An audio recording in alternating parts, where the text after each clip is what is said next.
जहां बनते हैं देश के गौरव, इंडिया का एकमात्र ऐसा कोचिंग इंस्टीट्यूट जहां कैडेट्स को ट्रेन किया जाता है आने वाले डिफेंस एग्जाम के अनुसार। अगर आपका भी सपना है भारतीय सेना में शामिल होकर देश की सेवा करने का, तो आज ही ज्वाइन करें त्रिशूल डिफेंस एकेडमी। नमस्कार एंड जय हिंद। मैं दीपक पांडे आप सभी लोगों का त्रिशूल डिफेंस एकेडमी के ऑनलाइन प्लेटफॉर्म पे स्वागत एवं वेलकम करता हूं। जैसे कि त्रिशूल डिफेंस एकेडमी की तरफ से हर वीक में एक करंट अफेयर्स से संबंधित वीडियो आपके लिए चलाया जाता है। उस वीक से संबंधित जो इम्पोर्टेंट क्वेश्चन होते हैं मैं उसको सॉल्व कराता हूं आप लोगों को। तो आइए जो है स्टार्ट करते हैं। सबसे पहला क्वेश्चन अगर आप आएंगे तो फर्स्ट क्वेश्चन कह रहा है विच international institution approved a mandate to draft global plastic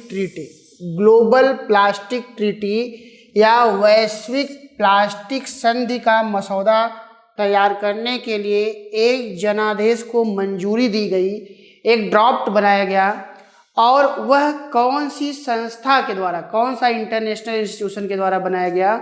सबसे पहले ये समझिए कि ग्लोबल प्लास्टिक ट्रीटी है क्या। देखिए, ग्लोबल प्लास्टिक ट्रीटी का मतलब ये है कि ऐसे प्लास्टिक का प्रोडक्शन करना है जो इन्वायरमेंट को डिग्रेड न करे, इन्वायरमेंट को डिक्रीज न करे, इन्वायरमेंट का हरास न करे, या कहने का मतलब इको फ्रेंडली हो, जो आसानी से मिट्टी में क्या हो जाए, डिग्रेड हो जाए या गल जाए।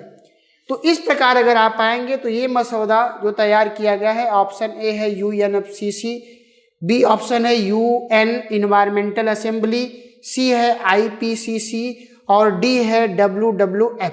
तो option B UN united nation environment assembly के द्वारा ग्लोबल प्लास्टिक ट्रीटी से संबंधित ड्राफ्ट को क्या किया गया है, अप्रूव किया गया है।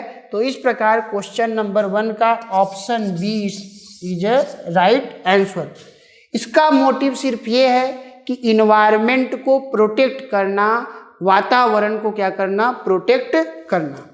नेक्स्ट क्वेश्चन पे चलते हैं। क्वेश्चन नंबर सेकंड कह रहा है how Indians view gender roles in families and society is a report released by which institution. भारतीय परिवार और समाज में जेंडर भूमिकाओं को कैसे देखते हैं, किस संस्था द्वारा जारी की गई एक रिपोर्ट है। तो ये कह रहा है कि जो महिलाएं हैं, महिलाओं का जेंडर के स्तर पे परिवार में और सोसाइटी में उनका क्या इम्पोर्टेंस है, क्या महत्व है, इससे संबंधित एक रिपोर्ट जारी किया गया है। और आपसे पूछ रहा है कि वह रिपोर्ट कौन सी संस्था के द्वारा जारी किया गया। ऑप्शन ए है नीति आयोग, ऑप्शन बी है यूनिसेफ, ऑप्शन सी है प्रथम फाउंडेशन, ऑप्शन डी है प्यू रिसर्च सेंटर। तो प्यू रिसर्च सेंटर के द्वारा रिपोर्ट जारी किया गया है और उस रिपोर्ट के अंतर्गत यह पता करने का प्रयास किया जाता है कि महिलाओं का या वोमेन का परिवार में, फैमिली में और उसके अलावा सोसाइटी में उनका क्या इम्पोर्टेंट है, क्या उनका रोल है। तो इस प्रकार क्वेश्चन नंबर 2 का option D is right answer. Next question पे चलते हैं। क्वेश्चन नंबर 3 कह रहा है, when was the convention on cluster munition sign या क्लस्टर हथियारों पर कन्वेंशन पर कब हस्ताक्षर किए गए। तो हथियारों से संबंधित या वेपन से संबंधित एक क्लस्टर, एक ग्रुप है, और वो पूछ रहा है कि वो कन्वेंशन पे हस्ताक्षर कब किया गया। ऑप्शन ए है 1972, ऑप्शन बी है 2008, ऑप्शन सी है 2020, ऑप्शन डी है 2021।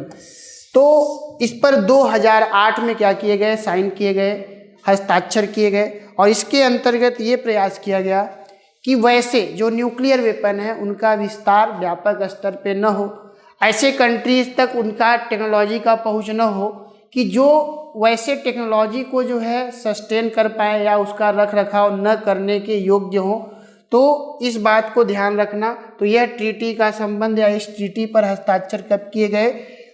2008 में। तो इस प्रकार क्वेश्चन नंबर 3 का option B is right answer. Next question पे चलते हैं।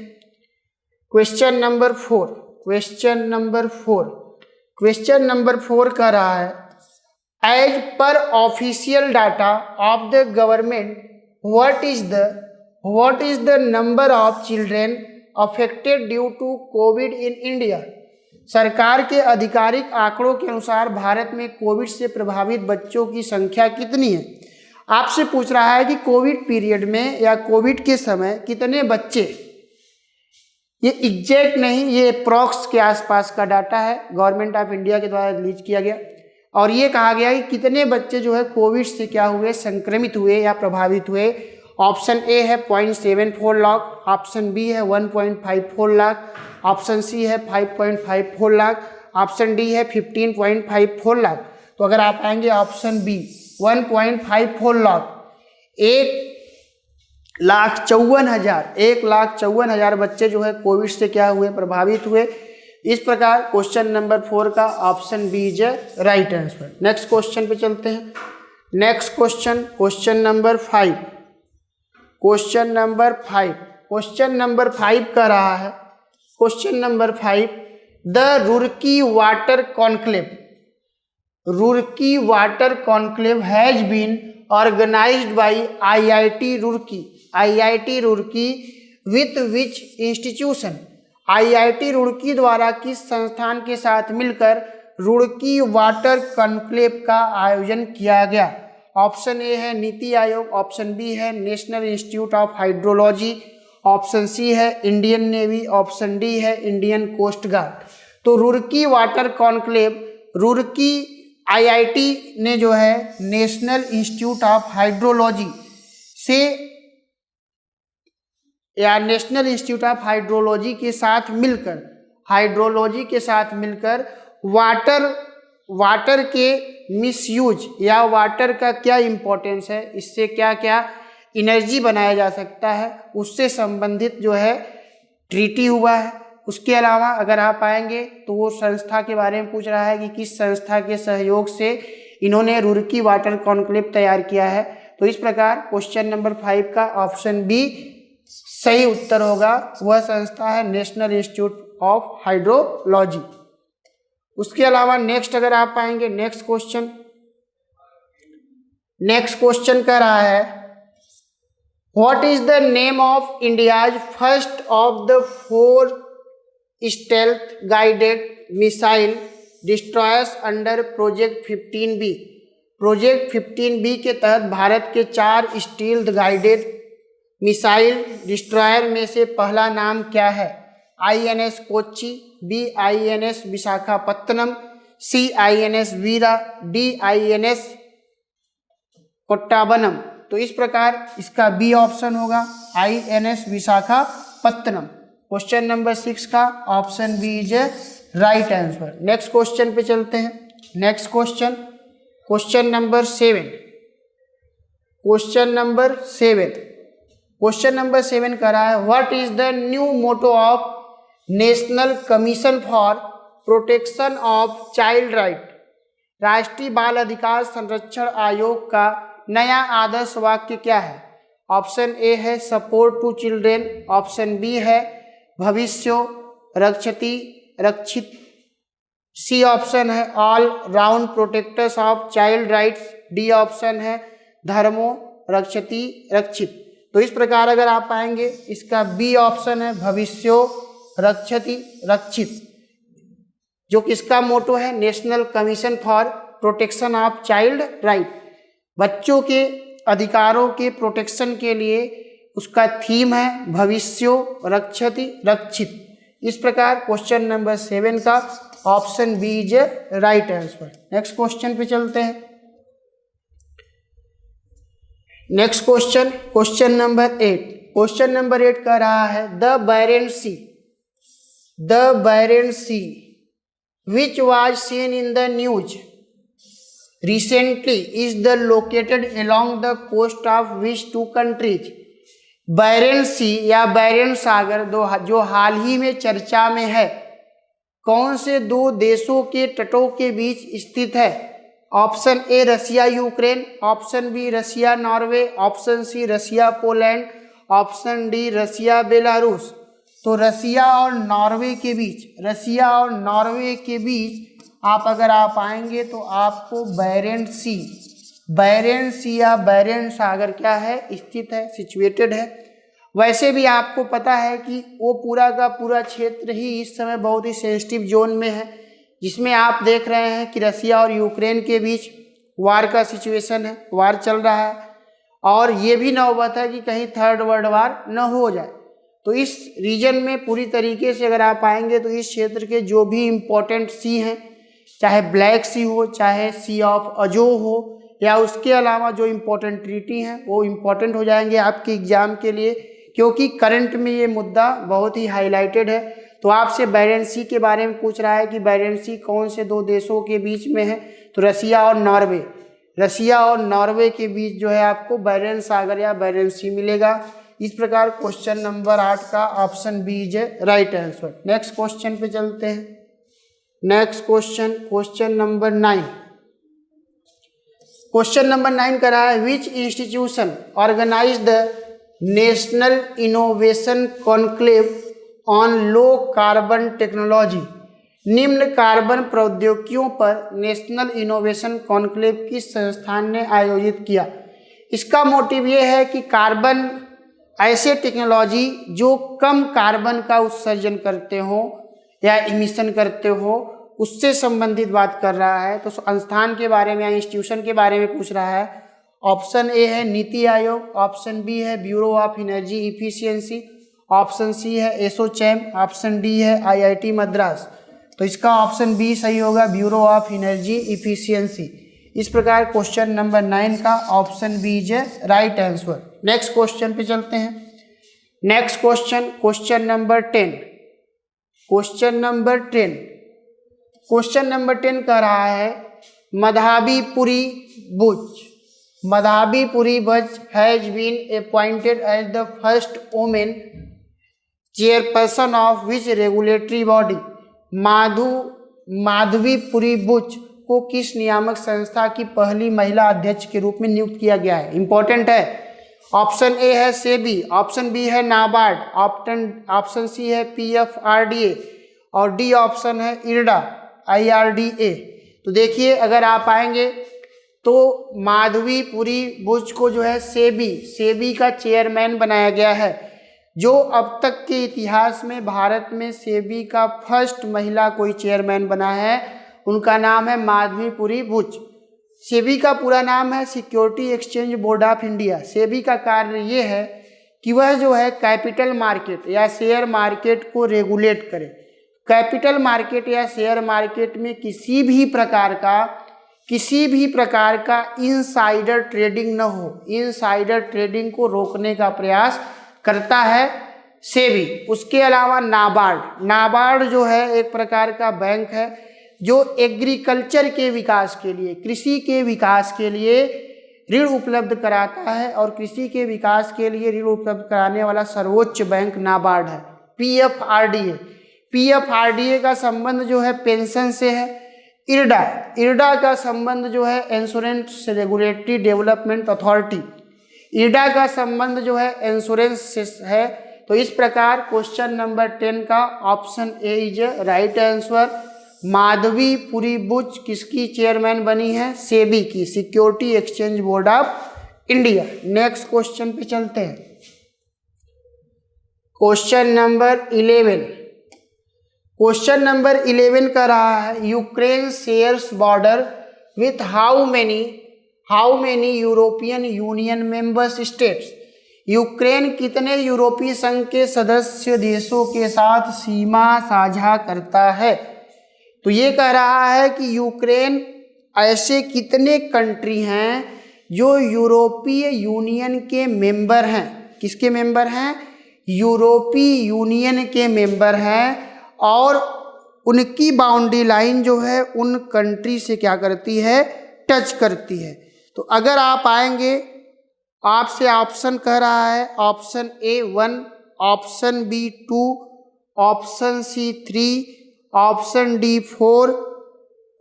तो अगर आप आएंगे तो ये जो है 4 कंट्रियां ऐसी हैं जिनकी बाउंड्री लाइन किससे टच कर रही है, यूक्रेन से। और ये 4 कंट्री यूरोपीय यूनियन या यूरोपीय संघ के क्या हैं, मेंबर हैं, यूरोपीय संघ के सदस्य हैं। इस प्रकार क्वेश्चन नंबर 11 का option D is a right answer. Option D is a right answer. Next question पे चलते हैं। Next question, question number 12। Question number 12 कर रहा है the इलेन crater, the largest impact crater on earth, has been discovered in which country? पृथ्वी पर सबसे बड़ा प्रभाव वाला क्रेटर इलन क्रेटर किस देश में खोजा गया है? क्रेटर आपको पता है कि क्रेटर एक ऐसा क्षेत्र होता है जहाँ से वोल्केनिक इरप्शन होता है। वोल्केनिक इरप्शन का मतलब कि ज्वालामुखी उद्गार होता है। और ये पूछ रहा है कि इलन क्रेटर जो खोजा गया है वो किस देश में है? तो option A Russia, option B China, option C Australia, option D Japan. तो इलन क्रेटर आपको चाइना में मिलेगा। इस प्रकार क्वेश्चन नंबर 12 का option B is right answer. Next question पे चलते हैं। Question number 13। क्वेश्चन नंबर 13 का रहा है as per the second advance estimates of national income what is the real GDP growth of India is 21-22। राष्ट्रीय आय के दूसरे अनुमानों के अनुसार 2021-22 में भारत की वास्तविक जीडीपी वृद्धि क्या है? ऑप्शन ए है 5.6%, ऑप्शन बी है 7.1%, ऑप्शन सी है 8.9%, ऑप्शन डी है 10.5%। तो 8.9% जो है 2021-22 में ग्रोथ का संभावना है। उसके अलावा अगर आप आएंगे जीडीपी का मतलब क्या है? जीडीपी या ग्रास डोमेस्टिक प्रोडक्ट। जीडीपी या ग्रास डोमेस्टिक प्रोडक्ट का मतलब ये है कि देश के घरेलू सीमा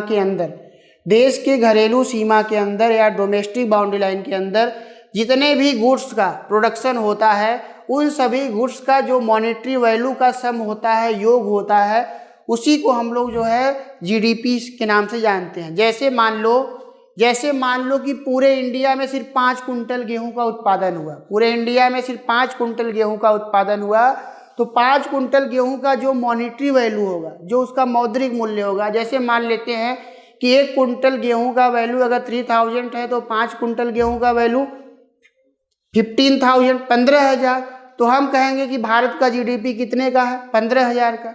तो वैसे ही पूरे भारत के घरेलू सीमा में जितने भी गुड्स का प्रोडक्शन हो रहा है, उस गुड्स का जो मॉनेटरी वैल्यू होता है, जो मॉनेटरी वैल्यू का सम होता है, योग होता है, उसी को हम लोग जीडीपी से डिनोट करते हैं। इस प्रकार क्वेश्चन नंबर 13 का option C is right answer. Next question पे चलते हैं। Next question number 14। Question number 14 कह रहा है national level awareness programme Sambhav is an initiative of which union ministry. कह रहा है कि संभव जो प्रोग्राम है कौन से मिनिस्ट्री के द्वारा चलाया गया है? Option A ministry of education, option B ministry of MSME, ministry of MSME का मतलब है इसका जो है लघु एवं स्मॉल इंडस्ट्री से जो है इसका मीनिंग होगा। उसके अलावा ministry of skill development and entrepreneurship, D option है ministry of labour and employment. तो इस प्रकार अगर आप आएंगे तो संभव प्रोग्राम का जो इनिशिएट किया गया है मिनिस्ट्री ऑफ एमएसएमई के द्वारा। इस प्रकार क्वेश्चन नंबर 14 का option B is right answer. MSME का संबंध है लघु एवं छोटे उद्योगों को बढ़ाने के लिए पॉलिसी तैयार करना। इस प्रकार अगर आप आएंगे नेक्स्ट क्वेश्चन पे, क्वेश्चन नंबर 15। क्वेश्चन नंबर 15 कह रहा है what is the theme of the national science day 2022, राष्ट्रीय विज्ञान दिवस 2022 का विषय क्या है? तो राष्ट्रीय विज्ञान दिवस 2022 का विषय है integrated approach in science and technology for sustainable future, सतत भविष्य के लिए विज्ञान और प्रौद्योगिकी में एकीकृत दृष्टिकोण। यही क्या है, इसका जो है नेशनल साइंस डे का थीम है, यही मोटिव है। इस प्रकार क्वेश्चन नंबर 15 का option A is right answer. Next question पे चलते हैं, क्वेश्चन नंबर 16। क्वेश्चन नंबर 16 का रहा है the Indian navy conducted operational demonstration eight which city, भारतीय नौसेना ने किस शहर में ऑपरेशनल डिमॉन्स्ट्रेशन आयोजित किया? Option A Pune, option B Kochi, option C Visakhapatnam, option D Ernakulam. तो विशाखापत्तनम। इस प्रकार क्वेश्चन नंबर 16 का option C is right answer. Next question पे चलते हैं, क्वेश्चन नंबर 17।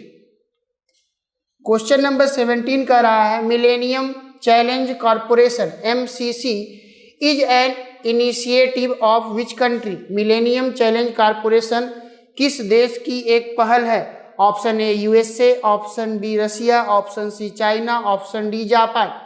तो MCC या मिलेनियम चैलेंज कॉरपोरेशन का संबंध USA से है। इस प्रकार क्वेश्चन नंबर 17 का option A is right answer. Next question पे चलते हैं, क्वेश्चन नंबर 18। क्वेश्चन नंबर 18 कह रहा है what does S stand for in SWIFT, SWIFT में एस का मीनिंग क्या है? Option A secure, option B society, option C simple, option D service. तो एस का मतलब है सोसाइटी। इस प्रकार क्वेश्चन नंबर 18 का option B is right answer. Next question पे चलते हैं, next question, question number 19। Question number 19 का रहा है what is the revised compensation to the kin of hit and run victims in case of death, मृत्यु के मामले में हिट एंड रन पीड़ितों के परिजनों को कितना मुआवजा संशोधित करके कितना मुआवजा देने का बात किया गया है? Option A 50,000, option B 1 lakh, option C 2 lakh, option D 3 lakh.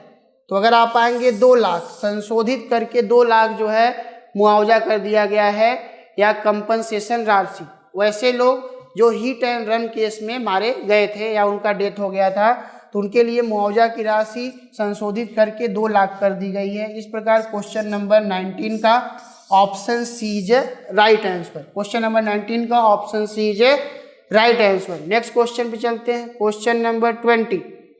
Question number 20, question number 20 का रहा है which is the headquarter of the international atomic energy agency IAEA।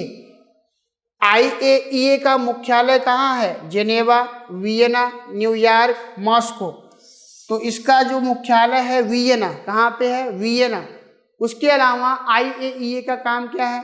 IAEA international atomic energy agency का कार्य ये है कि जो एटॉमिक रिएक्टर लोग बनाते हैं, एटॉमिक रिएक्टर का पर्पस जो होना चाहिए वो सिविलियन पर्पस होना चाहिए, मिलिट्री पर्पस के उद्देश्य से एटॉमिक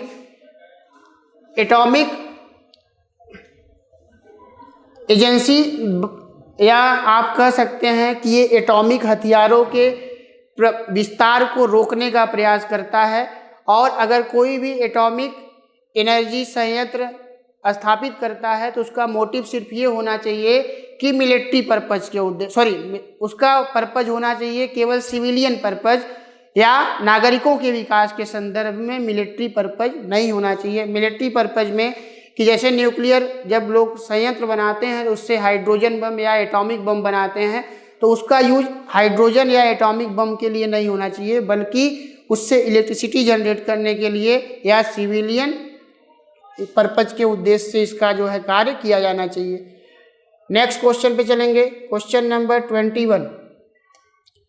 क्वेश्चन नंबर 21 पे अगर आप आएंगे IVFRT scheme which was seen in the news recently is associated with which field. हाल ही में खबरों में IVFRT योजना किस क्षेत्र से संबंधित है? Option A immigration, option B irrigation, option C information, option D industry. तो इसका संबंध इमिग्रेशन से है, इमिग्रेशन से इसका संबंध है।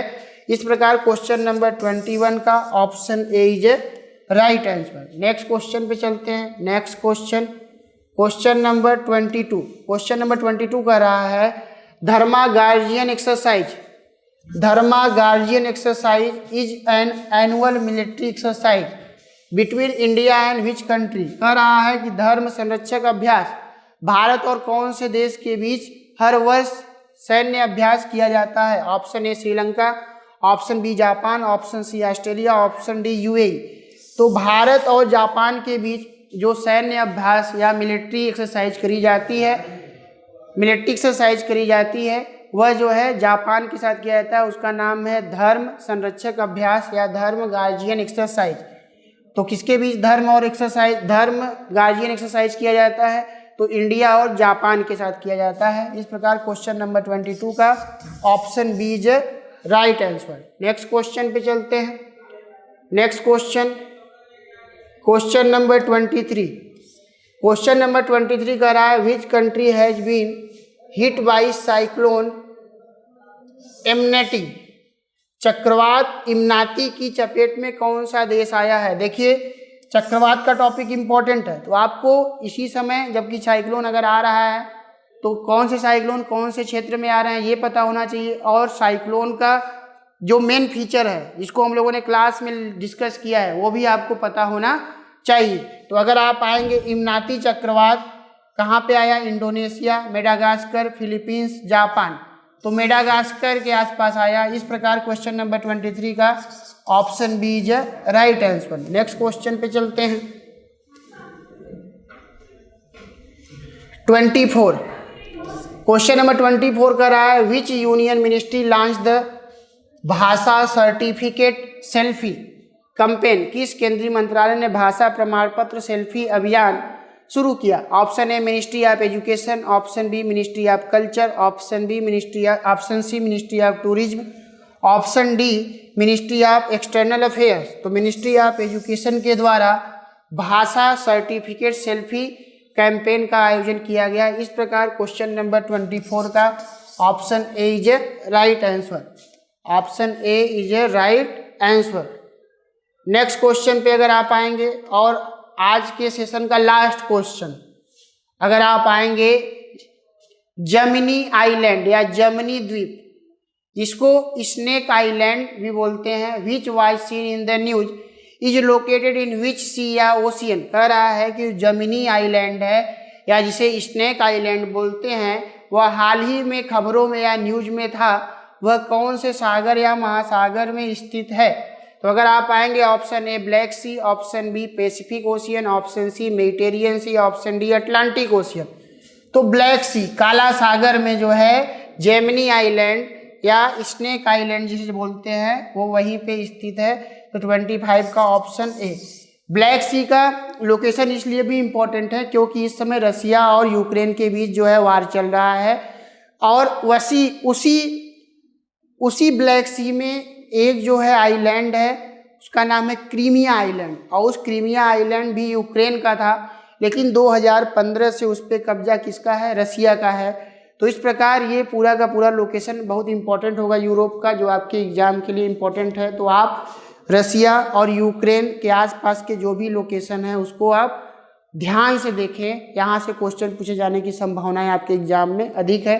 तो आज का लेक्चर हम लोग का यहीं तक। नेक्स्ट वीक में मैं फिर नए क्वेश्चन के साथ आपके सामने आऊँगा। तब तक के लिए थैंक यू एंड जय हिंद। जहां बनते हैं देश के गौरव, इंडिया का एकमात्र ऐसा कोचिंग इंस्टीट्यूट जहां कैडेट्स को ट्रेन किया जाता है आने वाले डिफेंस एग्जाम के अनुसार। अगर आपका भी सपना है भारतीय सेना में शामिल होकर देश की सेवा करने का, तो आज ही ज्वाइन करें त्रिशूल डिफेंस एकेडमी।